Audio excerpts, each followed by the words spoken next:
You ask Tiger to solve. This deals with linear equations with one unknown. The final result is k equals 4. Let's solve it step by step. Group all constants on the right side of the equation.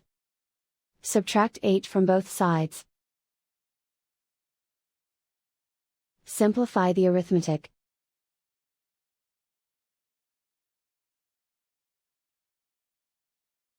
Isolate the k.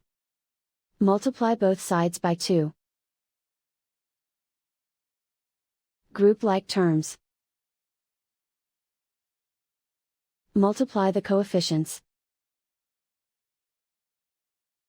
Simplify the fraction. Simplify the arithmetic. And so the final result is k equals 4.